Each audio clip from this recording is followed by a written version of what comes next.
гарнизонунда жайгашкан аскер Мамлекеттик чек-ара кызматынын түзүлгөнүнө 20 жыл болду.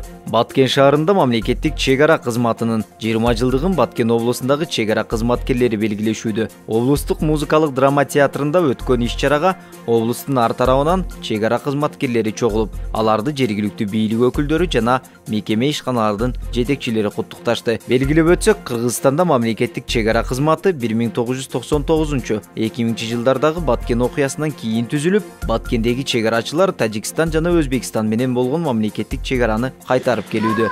Саламатсыздарбы, урматтуу Кыргыз Республикасынын куралдуу күчтөрүнүн жана чек-ара кызматынын офицерлери, прапорщиктери, сержанттары, жоокерлери жана салтанаттуу майрамдын катышуучулары.